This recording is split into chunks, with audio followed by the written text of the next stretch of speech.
Mr. Jacobs, you've chosen to use very strong words, but don't you think you're also fueling the situation negatively?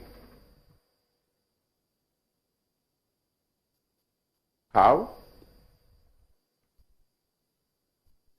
I mean, you first of all, you say you called it a pogrom, you called it a genocide, but what do you think is behind this entire process, which you have described? First of all, there is no better word to describe the killing of unarmed, sleeping villagers who are known to live only a sedentary, triangular life.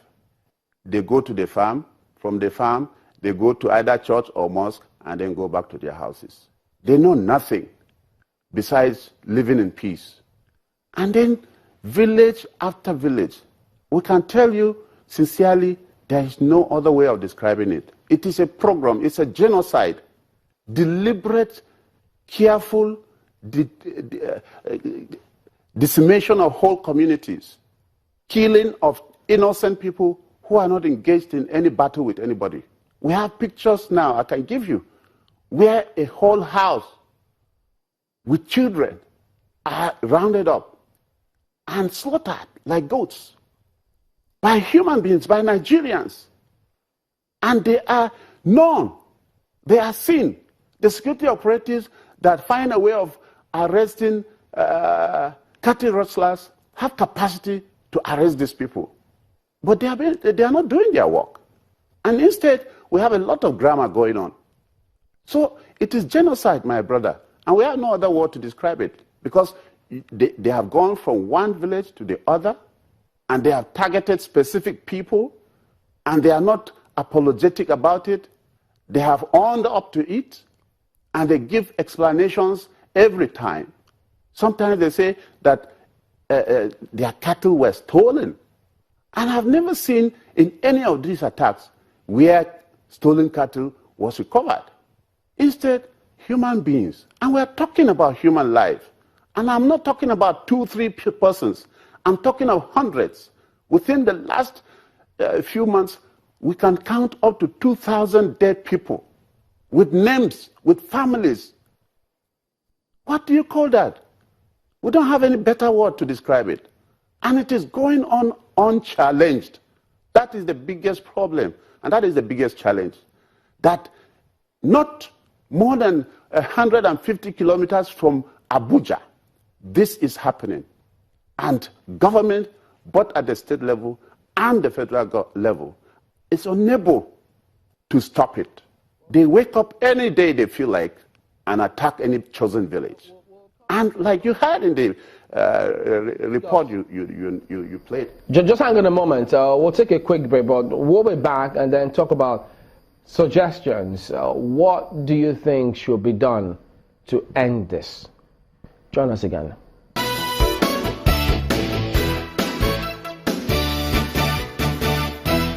Welcome back. Let's get back to Mr. Jacobs. Mr. Jacobs, some of the comments also described to the governor is that when they came into office, they didn't understand what exactly was going on about this particular kind of killing. So that's why they set up the committee.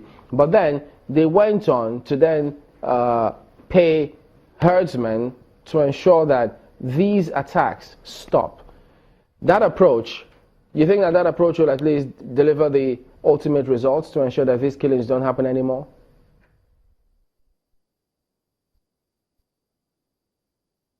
That is very contradictory as far as I'm concerned. Government, first of all, must secure lives. Targeting the attackers for compensation, paying them money to stop attacking your citizens. That is the strangest form of diplomatic gaffe that I've ever heard of. That a government knows the killers of its citizens. Instead of bringing them to justice, they decide to pamper, that government decides to pamper the killers, gives them money, and begs them to stop attacking. I feel that sounds like something coming from James Hadley Chase. It ought not to be mentioned by any serious government that they went after the killers and paid them money to stop attacking its citizens. I feel very sad that Nigeria is being run this way. And I feel very sad that my community is the victim here. If you know the person killing your family members, do you go and give him money? These are questions that government must address. And so it doesn't make sense and it doesn't work. And that is why it will not work.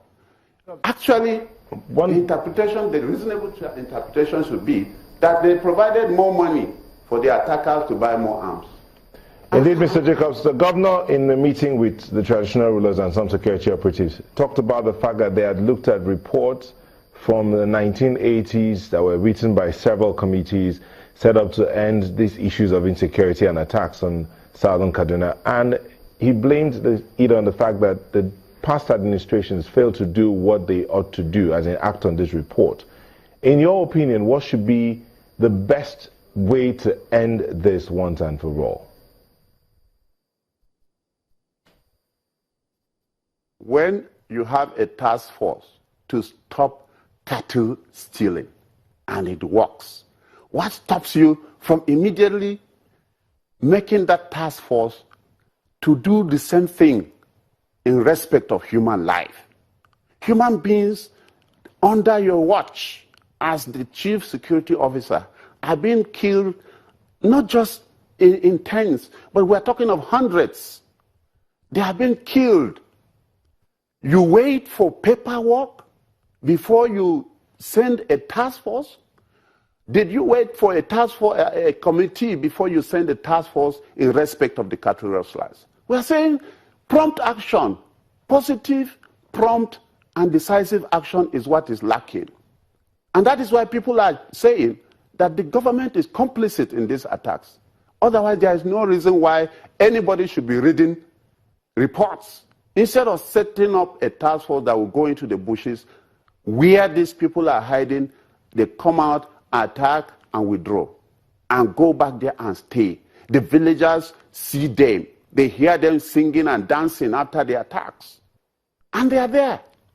Why is government not interested in flushing them out of the communities where they go to attack? They All right, Mr. are Jacobs. not spirits. They are sin. That's the point where we have to anchor. We'll, of course, follow up on that, your conclusion, but we appreciate your comment on this morning.